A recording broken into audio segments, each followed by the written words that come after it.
como decía el doctor, las preguntas finales de la discusión nos daban pie para la presentación que viene, que es hablar de estas nuevas terapéuticas en el manejo de los lípidos, que son los inhibidores de PCSK9.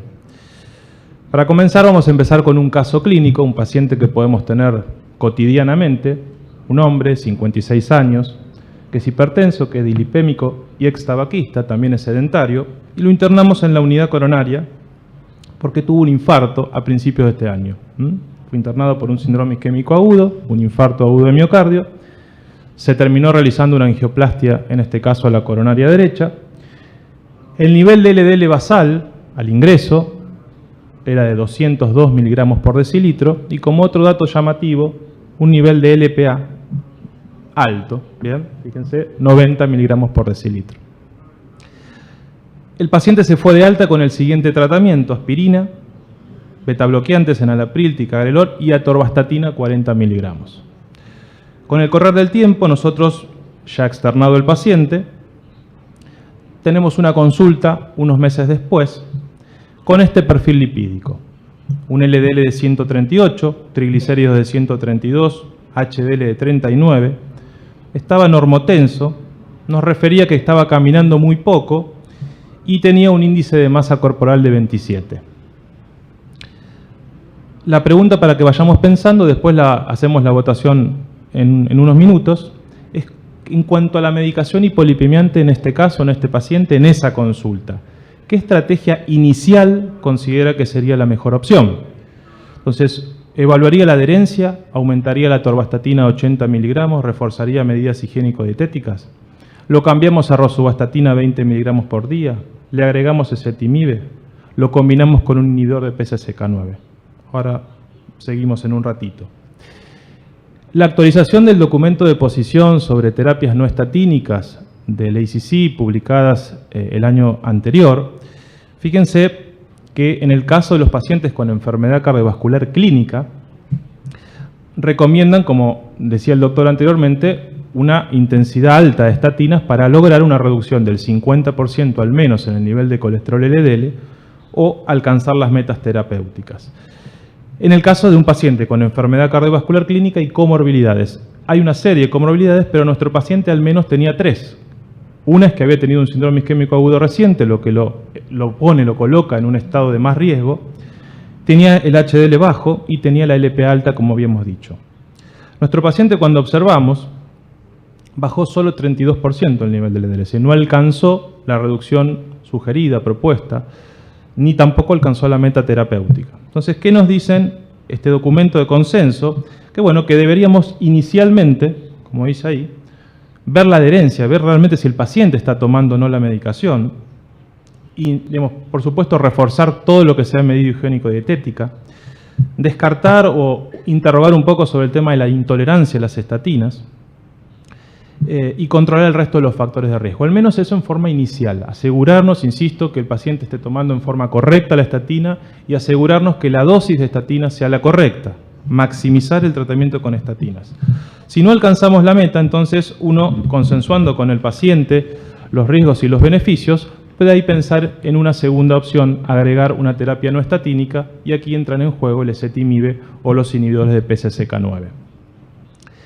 La Sociedad Argentina de Cardiología desarrolló también un documento de posición sobre el uso de los inhibidores de PCSK9 y nuevamente nos dice que ante un paciente con enfermedad cardiovascular clínica, lo primero que tenemos que hacer es dar una dosis adecuada de estatinas, alta intensidad. Ahí estamos todos de acuerdo. Por supuesto que tenemos que evaluar la adherencia. No se olviden de evaluar adherencia, porque que indiquemos el fármaco no quiere decir que el paciente lo esté tomando. Hay que evaluar la tolerancia y, entre la intolerancia, hacer todo lo posible para tratar de dar la máxima dosis tolerada de estatinas. Y recién, cuando estamos con la máxima dosis tolerada de estatinas y no alcanzamos el objetivo terapéutico, que en este caso para un paciente de alto riesgo es menos de 70, agregar ezetimibe.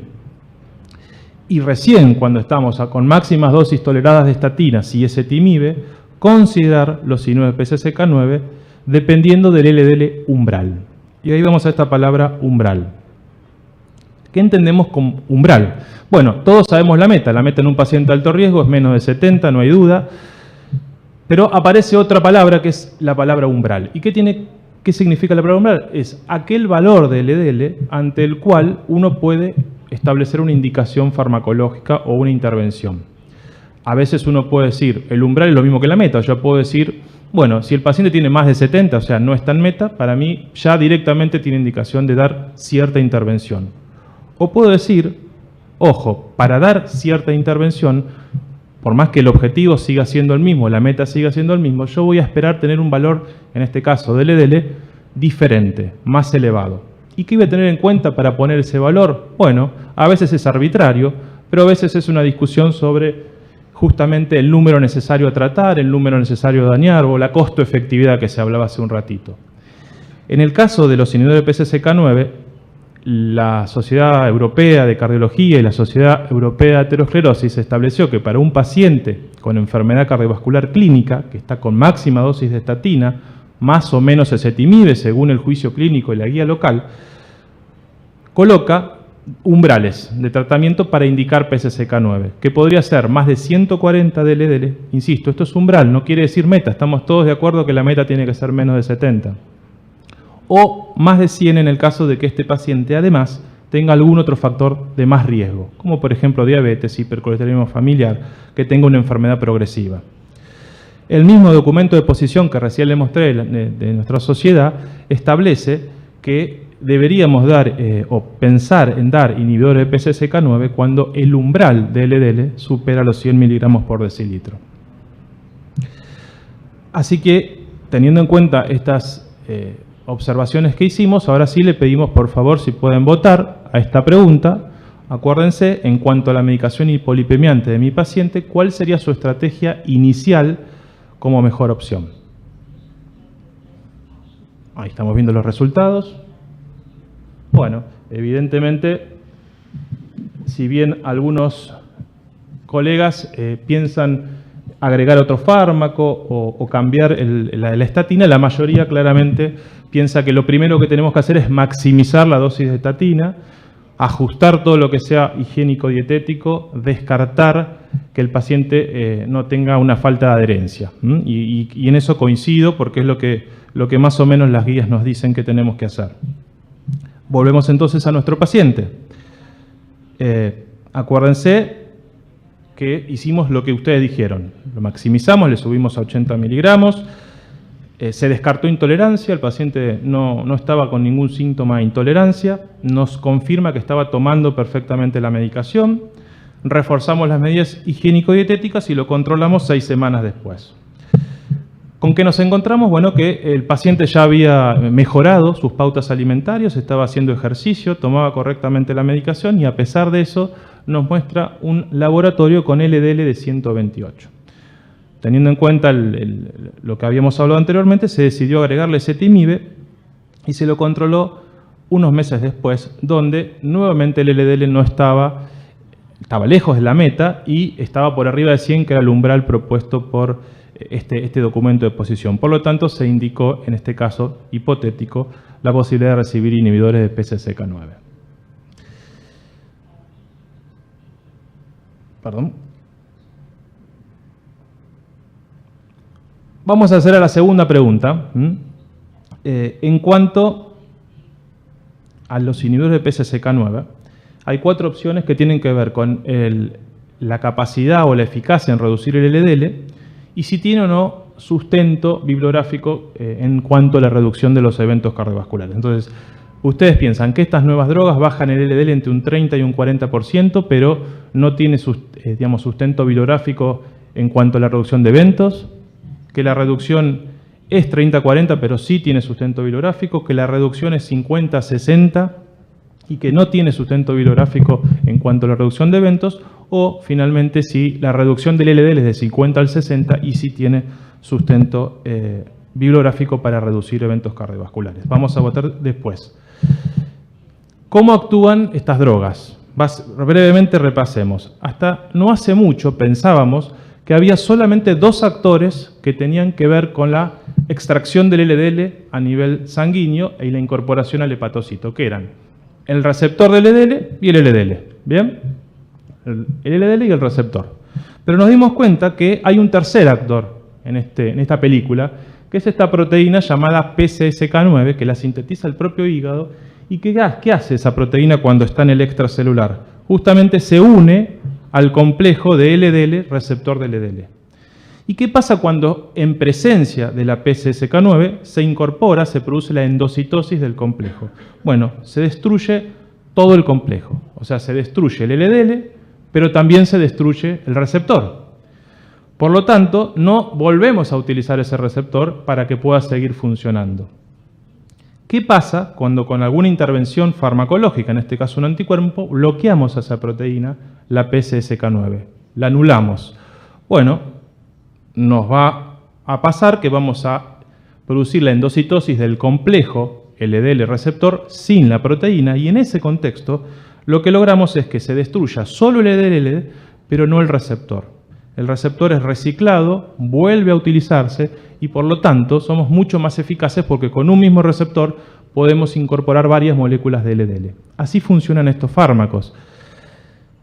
¿Qué sabemos sobre su eficacia? Digamos, hasta ahora, ¿qué nos fue mostrando los estudios fase 2, fase 3 en los últimos años? Bueno, hay básicamente 3 grandes programas con 3 drogas, alirocumab, evolocumab y bococizumab, que analizaron estas drogas en diferentes escenarios clínicos: pacientes hipercolesterolémicos, hipercolesterolemia familiar, coronarios, intolerantes a las estatinas, diferentes escenarios clínicos. La última molécula, el bococizumab, se ha suspendido porque los estudios han demostrado que este anticuerpo genera autoanticuerpos que terminan bajando la eficacia hipolipemiante de estos fármacos, por lo tanto se descontinuaron. Pero básicamente el alirocumab y el evolocumab siguieron. Solo por poner un ejemplo, el programa Odyssey, esta publicación analiza los datos de 5 estudios. Fíjense que tanto en los pacientes con antecedentes cardiovasculares como sin antecedentes cardiovasculares, la proporción de reducción del LDL ronda el 60%. Dicho de otra forma, si estamos acostumbrados a decir que las estatinas bajan entre un 30 y un 50% el nivel de LDL, estos nuevos fármacos lo pueden hacer entre un 55 y un 60%.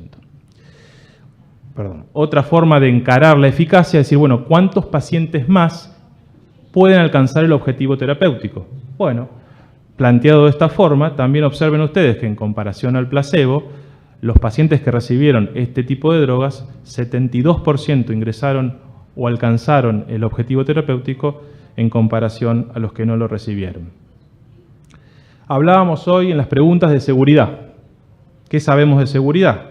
Bueno, este es un análisis también del programa Odyssey. Fíjense, 3.400 pacientes evaluados, en los cuales había una proporción, más o menos un 25% que tenía menos de 25 de LDL y casi un 10% que tenía menos de 15. Y en este análisis de estos 3.500 pacientes no encontraron diferencias, al menos, en los problemas habituales que uno busca, ¿no? La musculopatía, los trastornos neurocognitivos, hepatopatía, nuevos casos de diabetes. Inclusive cuando los comparamos en el subgrupo que tiene menos de 15, como decíamos hoy. Preguntaban hoy por lo neurocognitivo. El estudio Ebbinghaus, que en realidad es un subestudio del Fourier, casi 2.000 pacientes evaluados, se les hicieron test seriados para detectar precozmente este tipo de cambios cognitivos y no encontró, al menos en estos seguimientos de 2.2 años de promedio del estudio Fourier, diferencias inclusive en el grupo que había tenido un LDL más bajo que 25. Ahora, reducir el colesterol LDL con estas drogas, ¿disminuye los eventos? Que es lo que preguntábamos hoy.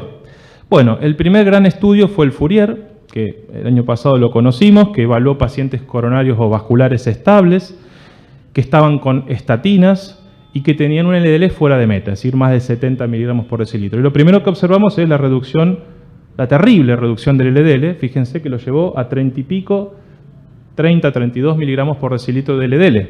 Muy contundente la reducción del LDL. Y eso se asoció con una reducción significativa del punto final primario, de un 15%, y una reducción del 20% del punto final combinado secundario de muerte cardiovascular, infarto o accidente cerebrovascular. Tal es así que el Fourier nos muestra que no encontramos todavía un punto en el cual seguir bajando el LDL se asocia con un aumento en el riesgo, lo que nosotros conocemos vulgarmente como efecto de curva J.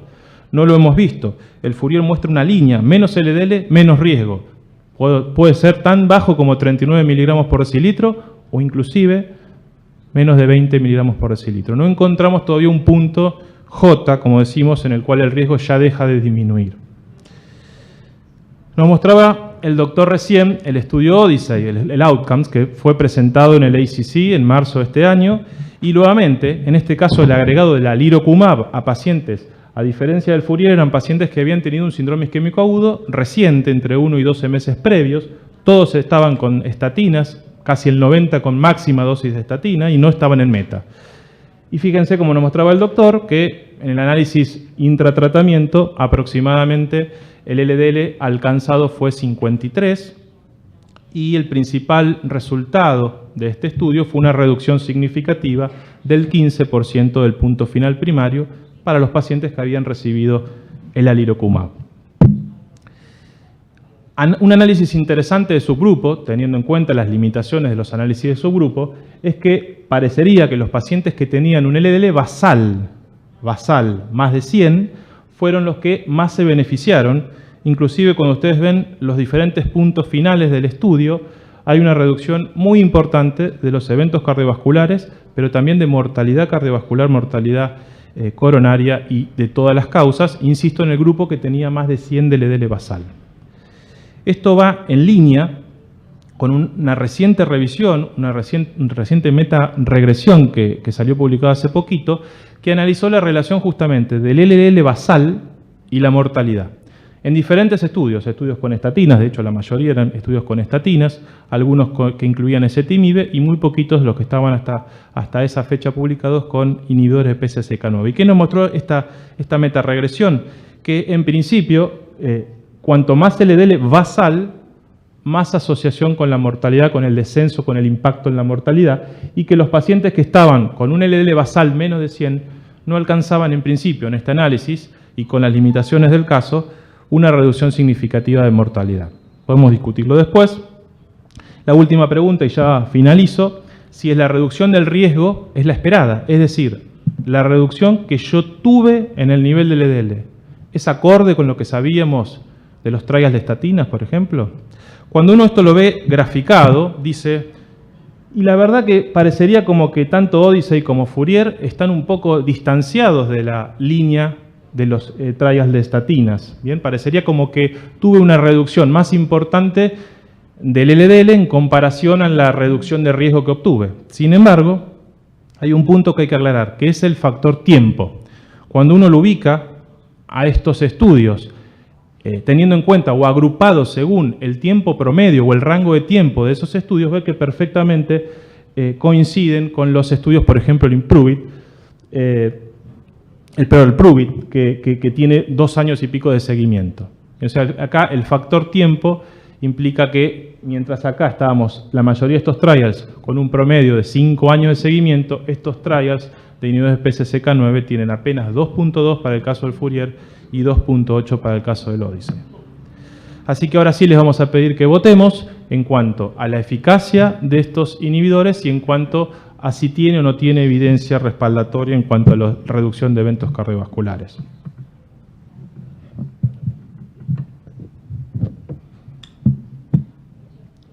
Podemos ver los resultados.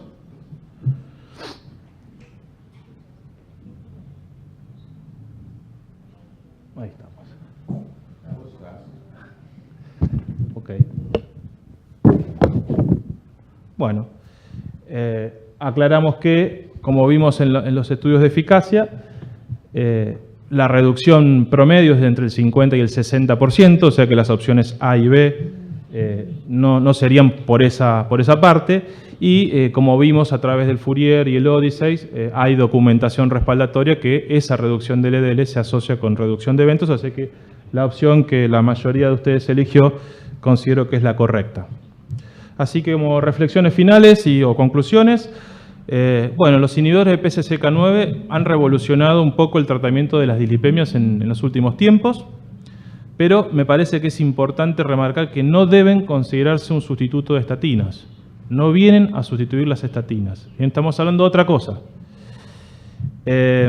Los pacientes con hipercolesterolemia familiar y los pacientes con enfermedad cardiovascular clínica, en principio, serían los dos escenarios clínicos en los cuales uno podría pensar que se podrían beneficiar con este grupo de fármacos.